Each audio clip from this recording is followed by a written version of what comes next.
The following is an excerpt from the novel The Kite Runner by Khaled Hosseini.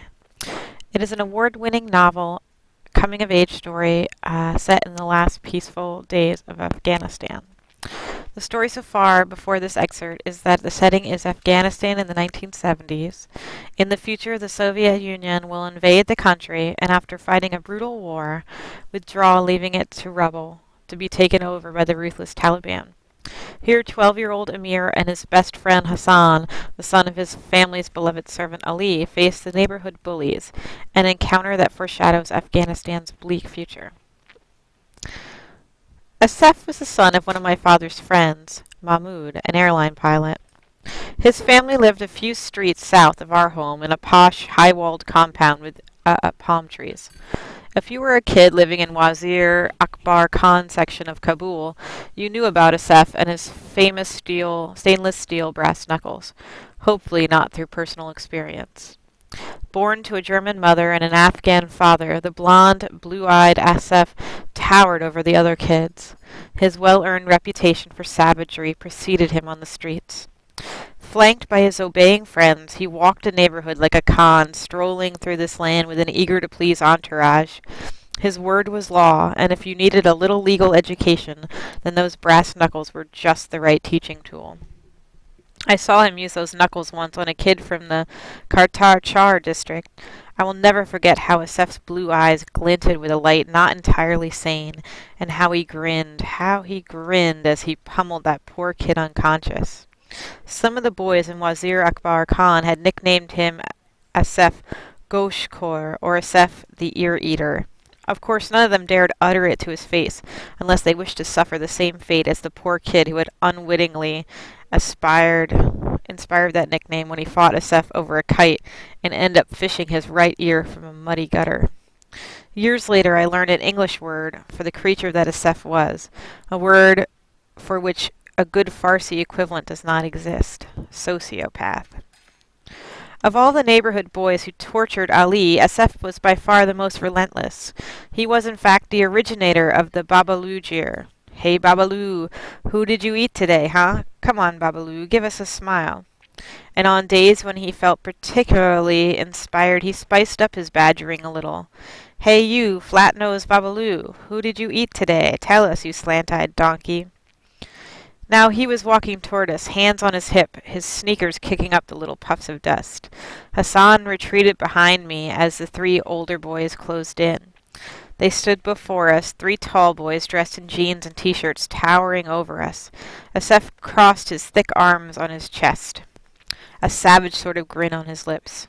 Not for the first time it occurred to me that Asef might not be entirely sane. It also occurred to me how lucky I was to have Baba as my father, the sole reason, I believe, Asef had mostly restrained from harassing me too much. He tipped his nose to Hassan.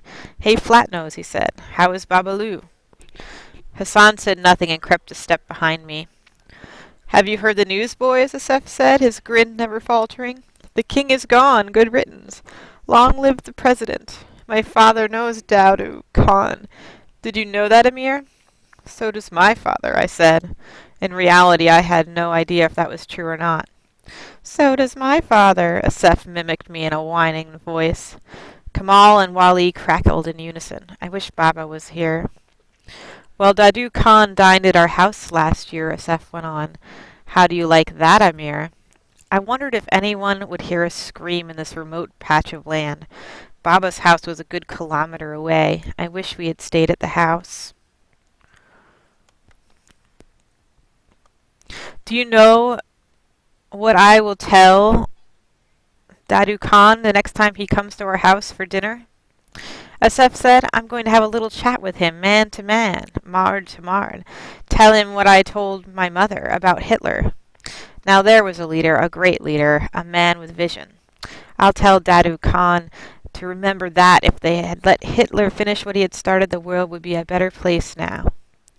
Baba says Hitler was crazy, that he ordered a lot of innocent people killed.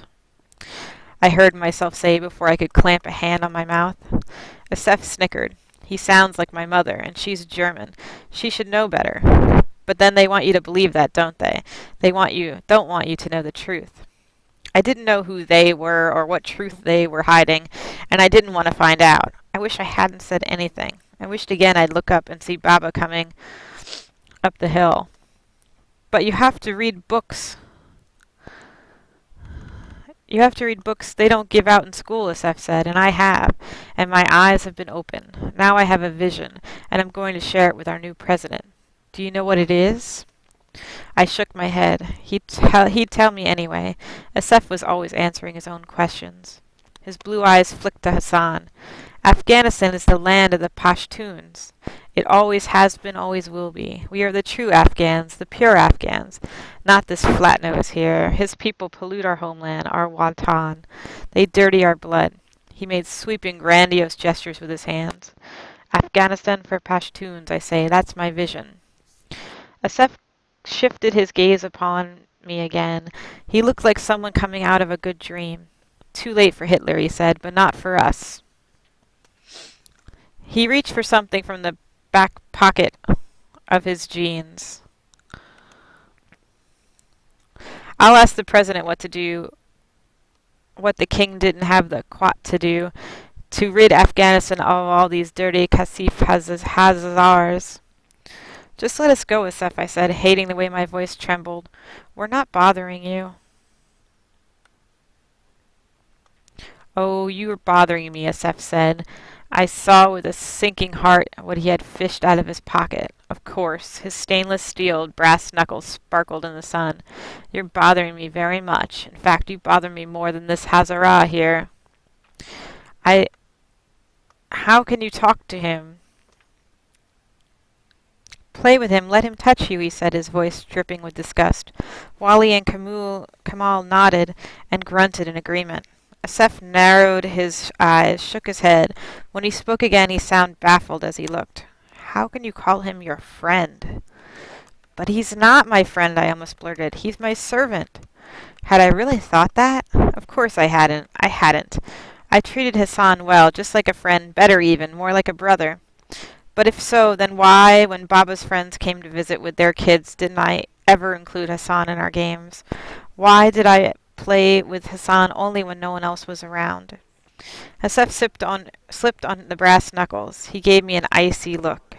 You're part of the problem, Amir. If idiots like you and your father didn't take these people in, we'd be rid of them by now. They just all go rot in Hazarjat where they belong. You're a disgrace to Afghanistan. I looked in his crazy eyes and saw that he meant it. He really meant to hurt me. Asef raised his fist and came for me. There was a flurry of rapid movement behind me. Out of the corner of my eye, I saw Hassan bend down and stand up quickly. Asef's eyes flicked to something behind me and widened with surprise. I saw that same look of astonishment on Kamal and Wali's face as they, too, saw what happened behind me. I turned and came face to face with Hassan's slingshot. Hassan had pulled the wide elastic band all the way back. In the cup was a rock the size of a walnut. Hassan held the slingshot pointed directly at Asef's face. His hand trembled with the strain of the pulled elastic band, and beads of sweat had erupted on his brow. Please leave us alone, Aga, Hassan said in a flat tone. He referred to Asef as Aga. I wondered briefly what it must be to live with such an ingrained sense of one's place in a hierarchy. Asef gritted his teeth. Put it down, you motherless Hazara. Let us be, Aga, Hassan said. Asef smiled. Maybe you didn't notice, but there are 3 of us and 2 of you. Hassan shrugged. To an outsider, he didn't look scared, but Hassan's face was my earliest memory, and I knew all of its subtle nuances, knew each and every twitch and flicker that ever rippled across it, and I saw that he was scared. He was plenty scared. You are right, Aga, but perhaps you didn't notice that I'm the one holding the slingshot.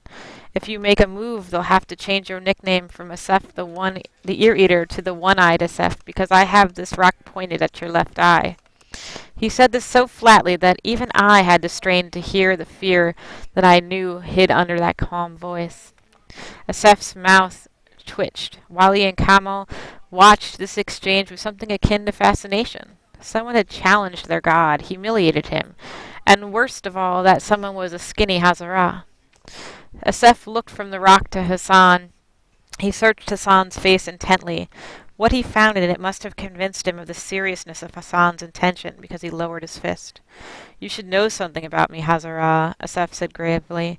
I'm a very patient person. This doesn't end today, believe me. He turned to me. This isn't the end for you either, Amir. Someday I'll make you face me one-on-one. Asaf retreated a step. His disciples followed.